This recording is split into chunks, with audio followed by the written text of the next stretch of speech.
KPCC പ്രസിഡന്റിനെ മാറ്റേണ്ട സാഹചര്യം ഇപ്പോഴില്ലെന്ന് കെ മുരളീധരൻ. ലോക്സഭാ തെരഞ്ഞെടുപ്പിലും ഉപതെരഞ്ഞെടുപ്പിലും മികച്ച പ്രകടനമാണ് കോൺഗ്രസ് കാഴ്ചവെച്ചത്. തൃശൂർ DCCയിൽ പുതിയ അധ്യക്ഷനെ വയ്ക്കണം.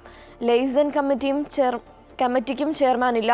അത് രണ്ടും അടിയന്തരമായി നടപ്പാക്കുമെന്നാണ് പ്രതീക്ഷിക്കുന്നതെന്നും മുനമ്പം വിഷയത്തിൽ UDFന്റെയും പാർട്ടിയുടെയും നിലപാട് വ്യക്തമാണെന്നും അവിടെ താമസിക്കുന്നവരെ കുടിയൊഴിപ്പിക്കാൻ പാടില്ലെന്നും കെ മുരളീധരൻ ഇടുക്കി നെടുങ്കണ്ടത്ത് പറഞ്ഞു. അദ്ദേഹത്തിന്റെ നേതൃത്വത്തിലാണ് 20-ൽ 18 സീറ്റും UDF ജയിച്ചു. ഇപ്പൊ ബൈ ഇലക്ഷനില് UDFന്റെ സിറ്റിംഗ് സീറ്റുകൾ നല്ല ഭൂരിപക്ഷത്തോടെ നിലനിർത്തി. LDF വിജയിച്ച ചേലക്കരയിൽ അവരുടെ ഭൂരിപക്ഷം കുറയ്ക്കാൻ കഴിയും. അങ്ങനെയൊക്കെ ഒരു സാഹചര്യത്തിൽ ഒരു ലീഡർഷിപ്പ് മാറ്റത്തിന്റെ പ്രശ്നം ഇപ്പൊ ഇല്ല, അതിന്റെ ഒരു ആവശ്യമില്ല.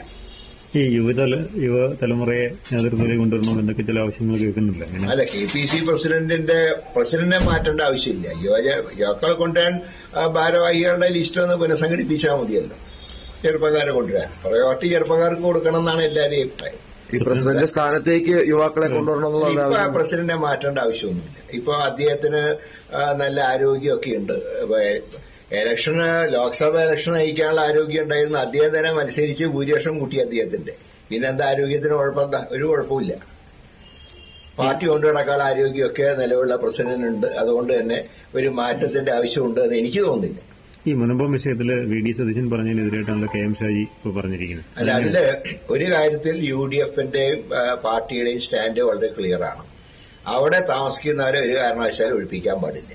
വസ്തുവിന്റെ ഉടമസ്ഥാവകാശം സംബന്ധിച്ച് കാര്യങ്ങളിൽ തീരുമാനമെടുക്കേണ്ടത് സംസ്ഥാന സർക്കാരാണ്. അതിനാണ് പറയുന്നത് വഖഫ് ബോർഡിന്റെയും അതുപോലെ തന്നെ മറ്റ് ഇതുമായി ബന്ധപ്പെട്ട കക്ഷികളൊക്കെ വിളിച്ച് സംസാരിച്ച് ആ കേസ് സെറ്റിൽ ചെയ്യേണ്ട ചുമതല ഗവൺമെന്റിനാണ്.